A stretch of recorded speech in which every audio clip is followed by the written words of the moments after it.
When we see people um, troubled by poverty, our hearts melt.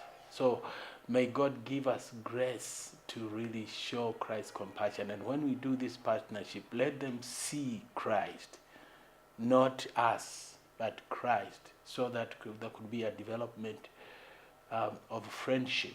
So even when we witness to people, we witness because they know we love them.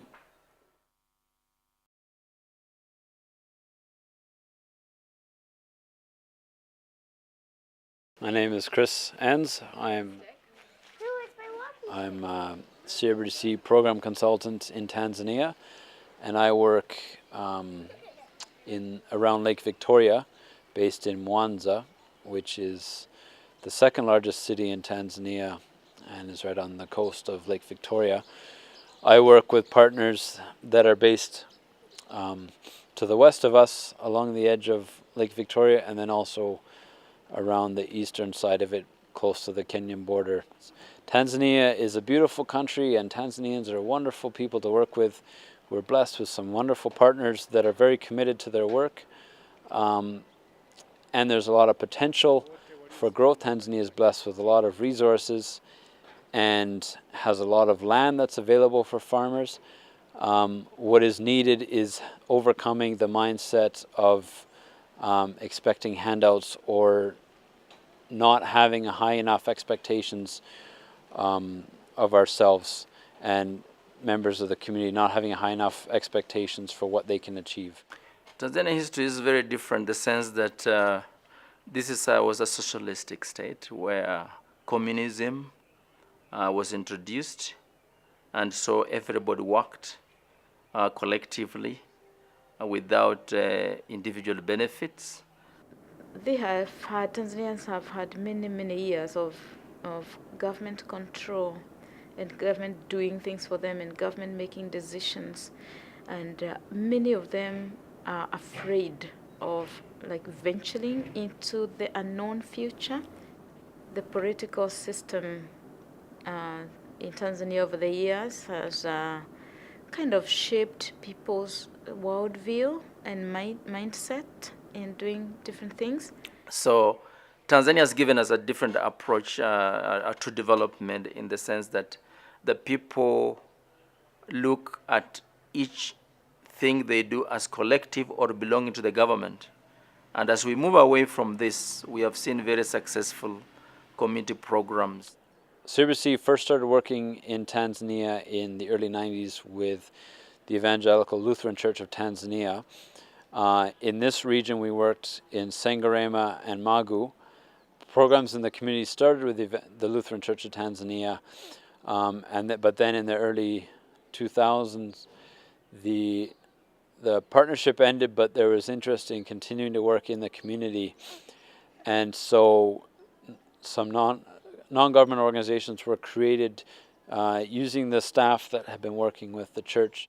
And so one of those in the organization in Sengerema is the Sengerema Informal Sector Association, which was established in 2003.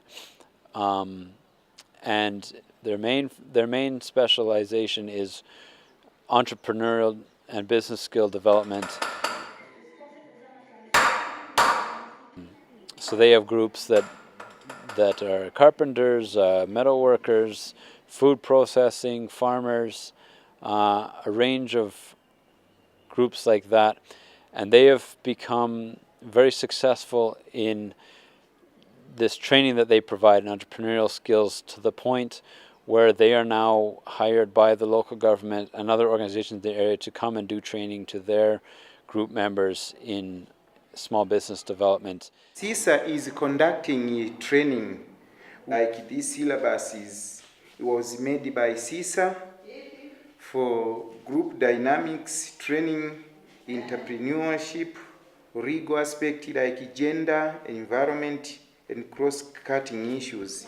Also, CISA have developed agricultural entrepreneurs training manual. CISA has just finished building a training center for the community of Sengerema with partnership with UNCDF, the United Nations Capital Development Fund, which is basically a training center for all entrepreneurs in Sengerema.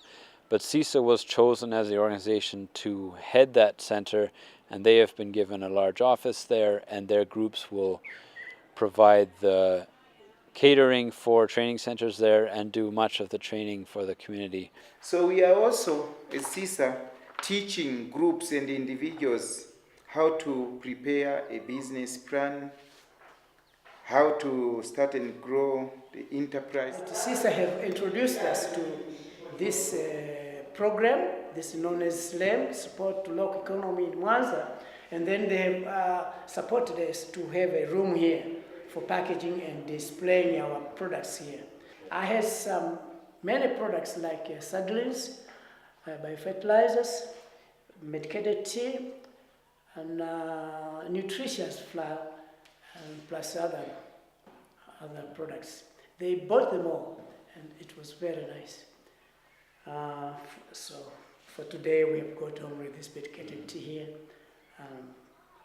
Anyway. And that's another example of how strong the organization has become through their partnership with CRBC and help from partners worldwide, and gradual capacity building of the organization during our partnership. When you want to work with the people you cannot implement, you let them implement. And so we work through partnerships because the partners we work with are local institutions in that community, which understand better the situation the people are in more than us who are looked at from outsiders. So we see that the best sustainable development is through partnerships where we can build the capacities of the partners to take responsibility of the issues they are faced with. And this year now CISA is graduating from CRBC funding and is graduating as a partner, which basically means that they will no longer receive direct budget support from CRBC for their activities and will rely on funding from other sources, but will continue to receive training from us and advice, and also we will go and visit their projects and learn from what they are doing. And so so those, as we fade out the partnerships with Magu and Sengerema, those are these two dioceses in Geita and Maranu-Karewe that I'm working with are starting to increase the our involvement in the communities and involvement with their work, and our intention is to build up their capacity to work in the community and as an organization so that they can also in 5 to 10 years time from now be able to graduate from our funding so that we can then find other partners to work with. Development is a long process. It's not quick fixes. We give very little in handouts. Our biggest I think our biggest intervention in all the people that we work with is training. We train people to identify, first of all, they identify their own needs, and then they identify resources that will make them get money. I probably can take a very short little minute here to give you a good example. I sit with the people in a village, and they tell me that we have no money at all, and then we take a quick tour of the village, and I tell them to identify any little living thing that they can see, any living thing they can see in that area. We just do like 5 homesteads, and we spot every homestead has a chicken, like a traditional chicken running up and down within the hut or around the hut there. And then we come and sit down with them. The very people who told me they have no money, we have to give them some money to get started. And I asked them, how many of you have a chicken or a rooster in your house, in your household? And every one of them raises a hand. We have one. Oh yes, there's a chicken that goes round in the hut once in a while. Does that chicken, do you have eggs from the chicken? And they say, oh yeah, once in a while, if they're not eaten by the wild cat. And then it's like, do you have chicks? Do your chicken ever have chicks? I said, oh yes, but the hawks eat them because, they go there and, and then it's like, who eats the chicken? Because everybody has a chicken here. And they tell me, oh, once in a while we will eat or we will slaughter one for a visitor. But then they mention, oh, there are young boys here who come with bicycles and a basket tied at the back, and they're asking for roosters. They actually buy chicken. And do you sell to them? Oh, no, sometimes we don't have them. But do they buy chicken in your community? They said, yes, they do buy. How much do they buy chicken for? 5,000 shillings. 5,000 shillings for one chicken? And every one of you has a chicken or two, and these young men come to buy a chicken for 5,000. Do you know anybody who have sold a chicken in your, or some chickens in your community? Say, oh yes, Mzee so and so has sold 10 the other day. And you said it's 5,000 for one chicken. How much is 5,000 times 10? Oh, 50,000 shillings. 50,000? Why can't you raise the chicken? They have market. You don't even have to take them anywhere for sale.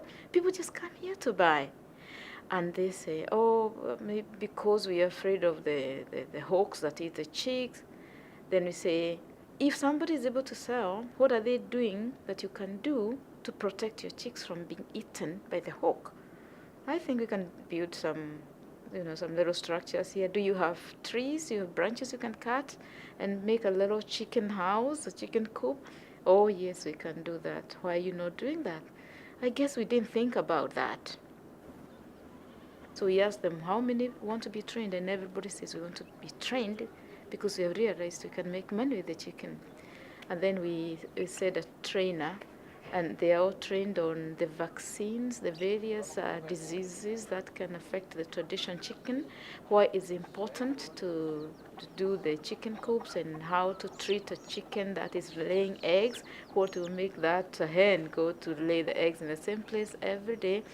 And within, say, 6 months, the people who told me they have no money, we need to give them money, they are raising chickens, and there are more people coming to buy chicken in their village. And then we train them on how to save together so that you can take loans to build bigger chicken coops, or to raise more chicken, or to diversify and start raising goats or pigs or something else that will kind of bring more income into their communities. So people have told me in the past that, Margaret, you did not give us anything, but you gave us the knowledge, you gave us the training, and we didn't know that we have money right here in the community that we didn't know of. So training, that's all training. And it's training through asking the right questions, and then to be able to link them with somebody who will help them right away with training. Prayer requests would be to please pray for the program, pray for our effectiveness in the community, pray for our ability to connect with the members of the village and the community, and the effectiveness of our work, and that it wouldn't be about us, but that people would see God working through this, and that as CBC staff and our partner staff, that we would be God's ambassadors in the community. So pray that through us, that God would show them their full potential and help them to realize that more effectively.